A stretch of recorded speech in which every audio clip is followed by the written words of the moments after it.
بەسڵاوێکی دووبارەوە بینەران و گوێگرانی خۆشەویستی تەلەڤیزیۆنی کۆمەڵا تومەتەوەلاتان بۆ پێشکەشکردنی بەرنامەی لێکدانەوە و هەڵوێست. لە بەرنامەی لێکدانەوە و هەڵوێستی ئەم جارەش چەند بابەتێکمان ئامادە کردو بۆتان دەخوێنمەوە.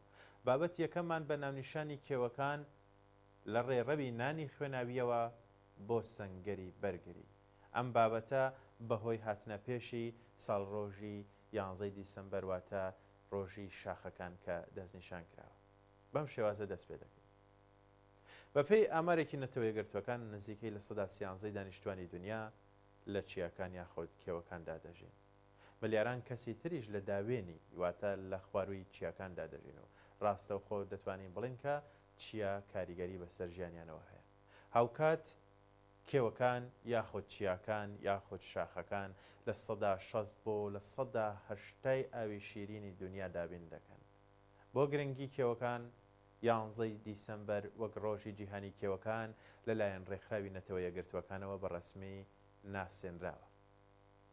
بەڵام لە کاتێکدا جیهان لە 11 دیسەمبەردا ئاهەنگ دەگێڕن بۆ ڕۆژی جیهانی کێوەکان و باسی دیمەنی دڵڕفێن و سەرچاوی ئاو ژیان دەکەن، بۆ ئێمە لە جوگرافیایەکی دژواردا کێومانایەکی تەواو جیاواز و تراژیدیایی هەیە.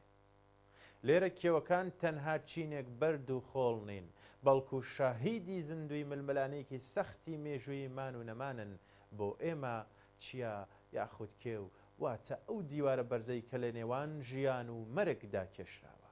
ئەو ڕێگایی کە تێیدا نان و ژیان و هاواری ئازادی بە قوربانی گیان دەدرێت.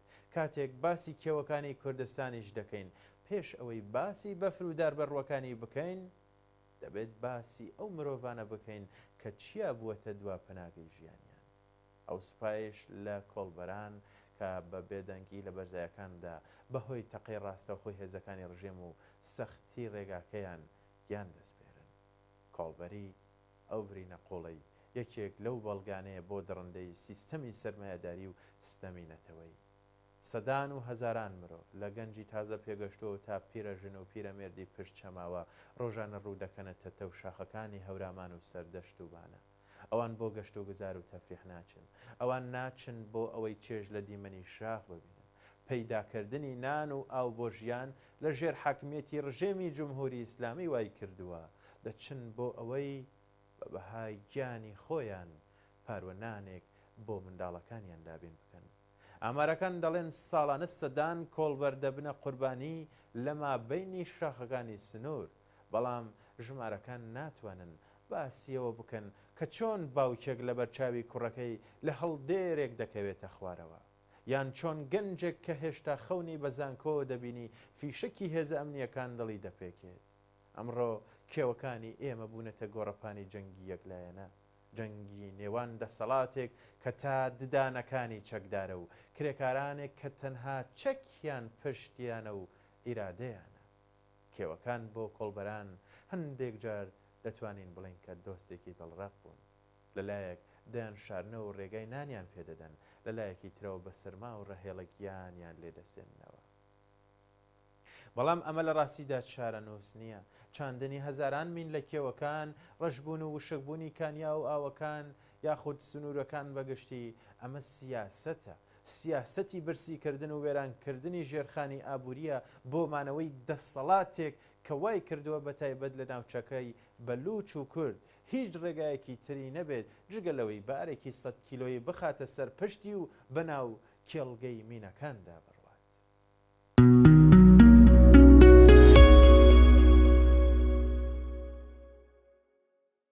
بە دیوێکی تردا لە تەنیشت ئەم تراژیدیای کۆڵبەرانەوە داستانێکی تر لەسەر هەمان ئەم شاخانە یاخود ئەم کێوانە تۆمار دەکرێت.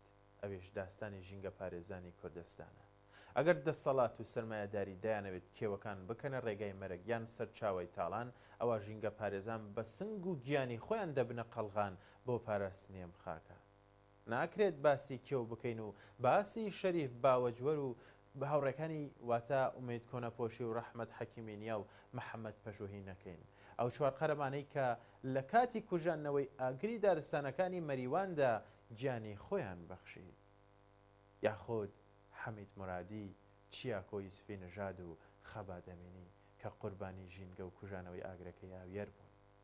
ئەوان تەنها دەیانویست دار و دەوەنی ژینگە لە سووتان ڕزگار بکەن بەڵام پەیامەکەیان زۆر لەوە گەورەتریش بوو چونکە دەیانویست بەدەسەڵات بڵێن ئێوە دەسووتێنن ئێمە دەیژێنینەوە ژینگە پارێزان لە کوردستان تەنها چالاکوانانی سەوز نین بەتەنیا ئەوان بە جۆرێک چالاکوانانی سیاسی و مەدەنین لە ئەرکەکانیاندا چونکە دەزانن کە سووتاندنی دارستانەکان پلانێکی سیستەماتیکە بۆ وێرانکردنی ژینگە و ناچارکردنی خەڵک بە کۆچکردن هەر بۆیە دەسەڵات ترسی لە ژینگە پارێزان هەیە چونکە ئەوان ڕێکخراون ئەوان فێری خەڵک دەکەن کە چۆن بە کۆمەڵ خاوەندارەتی لە خاک و ئاو کێوی خۆیان بکەن ئەمەش ترسناکترین شتە بۆ ڕژێمی کۆنەپەرستی ئیسلامی ئێران بەڵام هێرش بۆ سەرکەوەکان تەنها بە فیشەک و ئاگەریش نییە بەڵکو مەترسیداتر لەوانە هێرشی هەڵکۆڵین و بلدۆزەرەکانە لە ژێر ناوی ئاوەدانی و پرۆژە نیشتەجێبوون و ڕێگاوبان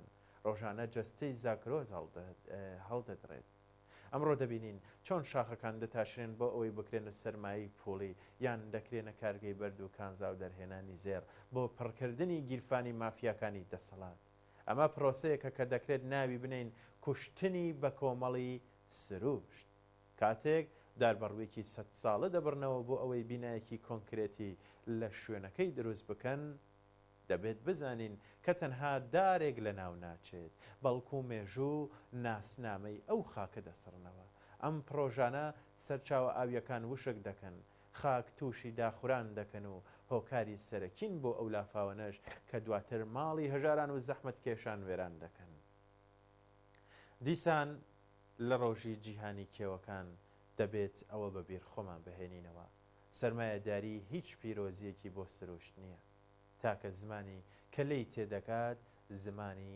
قازانجە یان سوودا تەنانەت ئەگەر ئەو قازانجە یاخود ئەو سوودا بە بەهای وێرانبوونی تەواوی ژینگەش بێت کەواتە چۆن دەتوانین لە ئێرانی ژێردەسەڵاتی ڕژێمی کۆماری ئیسلامی کێوەکان بپارێزین چۆن دەتوانین کۆتایی بە مەرگی کۆڵبەران و سووتانی دارستانەکان بهێنین وەڵامەکە لە ڕێکخستن و خاوەندارەتی گشتیدایە دەبێت تێبگەین کە کێشەی ژینگە و کێشەی کۆڵبەران دوو ڕووی یەک دراون هەردووکیان قوربانی سیستەمێکی ئابووری چەوسێنەرن پاراستنی کێوەکان بە تەنها بە هەڵمەتی نەمام ناشتن ناکرێت هەرچەندە پیرۆزە بەڵکو و پێویستی بە خەباتی سیاسی هەیە دژی ئەو دەسەڵاتەی کە بڕیاری وێرانکردنی داوە تا ئەو کاتەی هەلی کار و ژیانێکی شایستە بۆ خەڵک دابین ناکرێت تا ئەو کاتەی یەکسانی ئابووری و کۆمەڵاتی بەرپانە بێت کێوەکان هەروەک ڕێگای نان و مەرگ دەمێننەوە پاراستنی کێوەکان لە ئێران و کوردستان واتە وەستانەوە بەڕووی ئەو سیستەمەی کە دەوێت هەموو شتێک بکاتە کاڵە